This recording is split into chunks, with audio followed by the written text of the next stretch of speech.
It gives me a great honor and privilege to be present here to discuss on our institution, Indian Society for Training and Development. Can we go ahead, Professor? Please, and let me say welcome to you, Varaga. Thank you, sir. I always almost loved you for whatever you have done for ISTD and continue to do. You are one of the dynamic young leaders of ISTD in Bangalore, and some of you kept the Bangalore flag, ISTD flag flying so proudly. I'm very, very happy with, very proud of many of you in the leading group. You're one. And it'll be a pleasure to discuss about ISTD, one of my first loves. I was once the best member. Great. I think that was 78, 79. Wonderful. President 79, 80.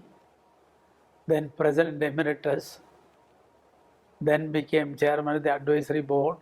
I had the privilege, I'll say God has been kind to me in many, many ways. I was an early builder of ISTD, spent a number of years. You see, I am an ardent follower of Peter Drucker. Wonderful. Peter Drucker uses this expression all the time, innovation. If you're not innovative, you're gone.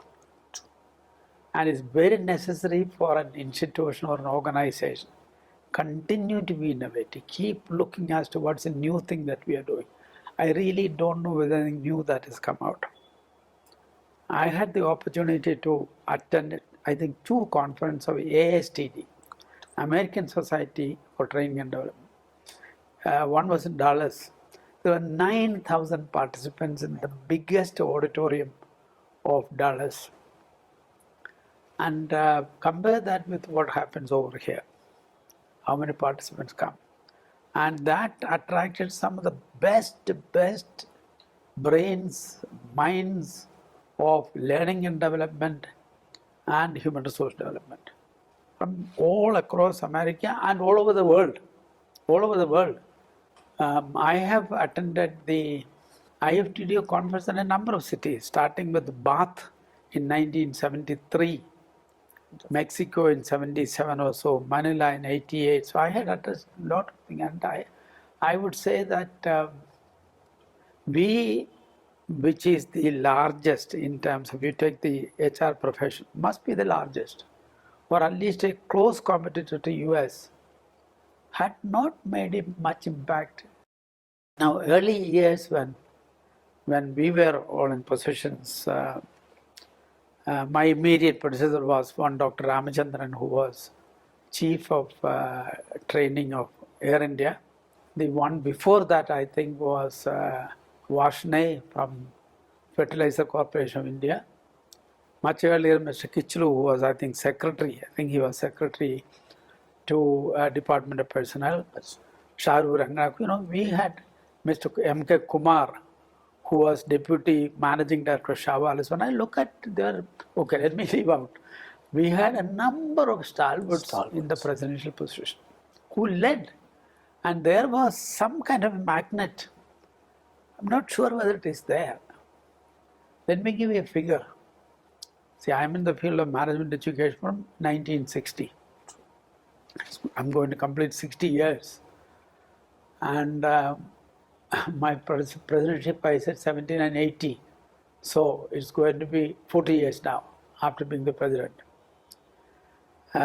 So my main field was management education.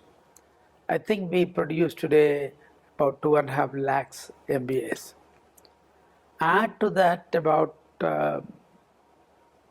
mushkil se 20,000 MSW variety. Students, social psychology, sociology, MSW. So about 2,70,000 people come into the market of management. Now, conservatively take 10% of the people going to HR. That is 27,000 people. Then conservatively take again that 1/3 of them go to learning and development, training and development. That is 9,000. How many of them we get as members of ISTD? Even 500? I doubt. So we are no more a body which attracts these youngsters because they look for challenge. They look for opportunity to display their own talent. Now, where is that? I always admire people like Udesh Kohli, who is still available. Sharu, in spite of the age, great people, and who contributed so much for ISTD.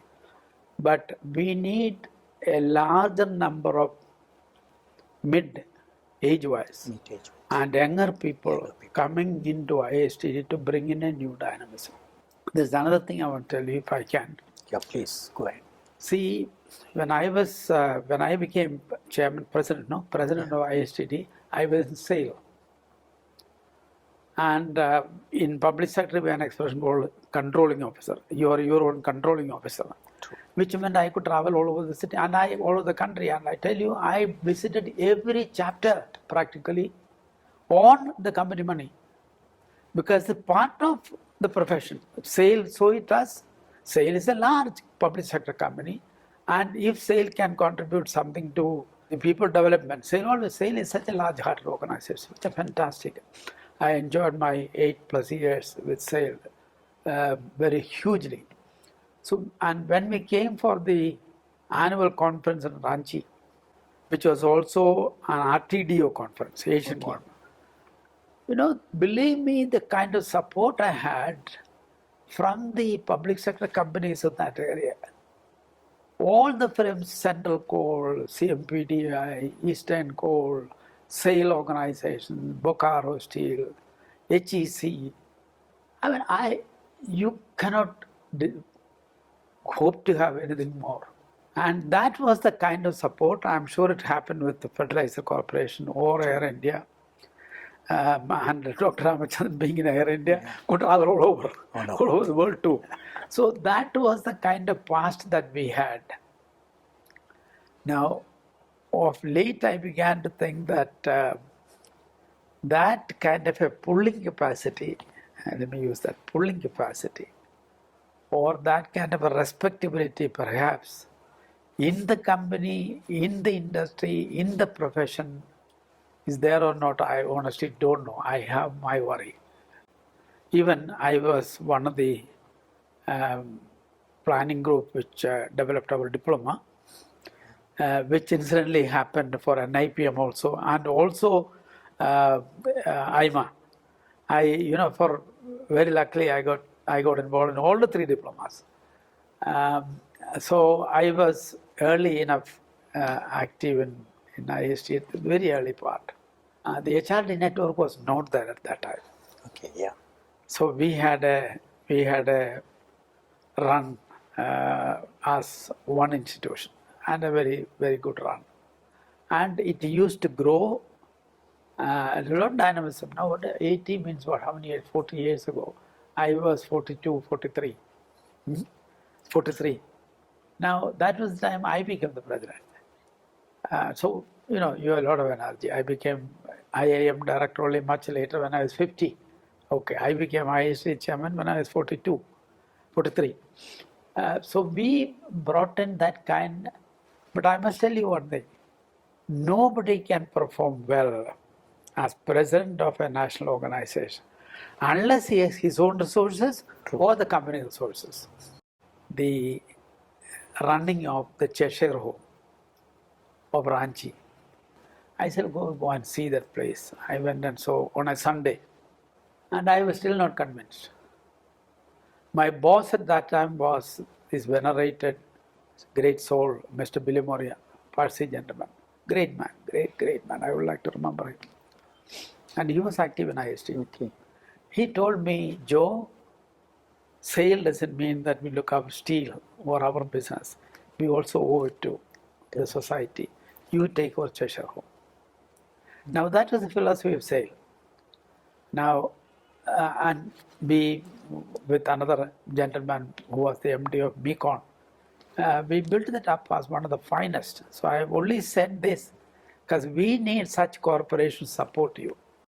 Look, there is a group of senior people, not age-wise, people who held positions, who understand business and business strategy, who understand HR well, maybe 7 people, get together, who are members or friends or admirers of ISTD, get together and think of a strategic plan. And that should include what to cut off, what to add, what to learn from ISTD, or what to learn from Britain or Europe or wherever it is. And we need people who have seen the world. I prefer people with the background MBA stream, because that is what dominates. I told you about 270,000 people, entire group coming in. Out of 250 are MBAs. Sociology, psychology, MSW are only some 20,000 people. So therefore, and MBA with HR specialization is the best one. So I would look for people, normally people like that, who also would possibly have an academic background, good academic background, and holding a senior position. Wonderful. I cannot think of anyone less than a general manager. I'll rather even look for a director HR. Wonderful. To be the president. And we had that experiences, including, you remember our ONGC director HR being president of ISTD. Yes. We had BHEL, Mr. Rao once chairman. And when Secretary to Government of India is even more than a chairman of a company, right? So I would say that, look, I'm with ISTD's good future in mind, I'm saying, not as any, I don't. We need to have people of that level, which would mean they have the perspective, they have the vision, they have the pulling capacity, and they manage people, they are known in the profession or industry. We need such people. Wonderful. So that is the way in which I would see the leadership. Good. And the other one is, how do we attract these youngsters? And the question is there anything which will challenge these youngsters and say we want to join? NIPM has a quiz. All India Management Association has a competition, national competition, by which they select the champions of India from the MBA students. 2 years we won. Remember, XIME won 2 years, champions of India. And 2 years we were the first and second of South India. Very creditable. Is there any such imagination attracting or influencing competition that we have? Do we even have challenging or mind-expanding meetings locally, like Bangalore or Madras or Kochi or Trivandrum or Hyderabad, by which these youngsters will come and learn? I don't see much. The first message would be as I speak to our MBA students. Now, your first task is self-development. Okay. You must develop. And that you must invest time on you. Yeah. And secondly, if you really want to grow, Drucker has said a very interesting thing about highly effective people. He said highly effective, he said 5 things. In that 5 things, he said 1, they are aware of the outside reality, which meant if you are just narrow on that track, that railway track only, and not look at what's happening, not try to study what is happening outside, you are lost. So, outside reality, which only meant lifetime learning. Number 3, now you learn from the best available, which would mean that you must attend conferences, you must go for talks that ISTD or NIPM or whoever is giving. And fourthly, you even learn from your competitors. Now we can provide that, IST can provide that to youngsters. Let's go back to Herzberg. Herzberg model is a very good motivation model. I love that. And Herzberg's model, that the real motivators, he said the central piece is growth. Youngsters want to grow, and they must grow.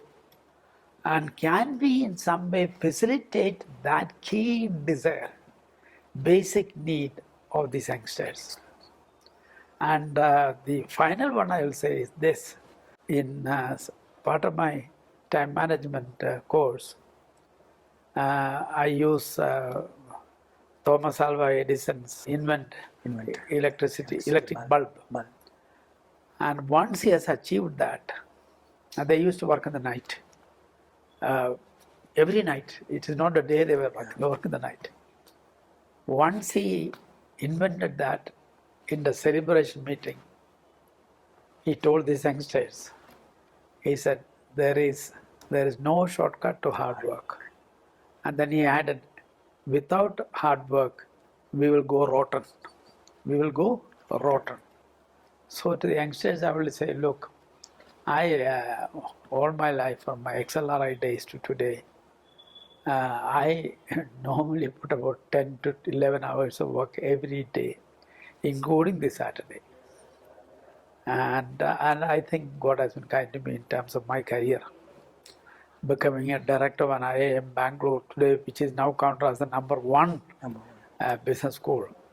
I mean, I was not any super intelligence, but I used to work like mad. That time and now. So that's a message. Work well, concentrated, smart work.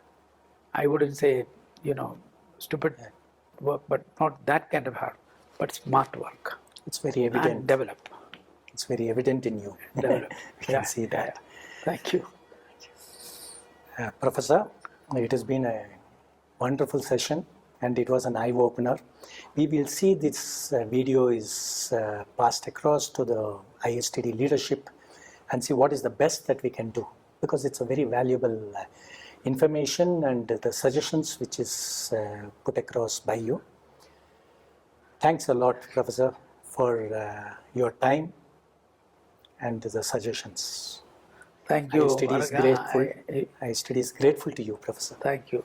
If this is of some value to my colleagues, that is my satisfaction. Yes, Thank you for coming.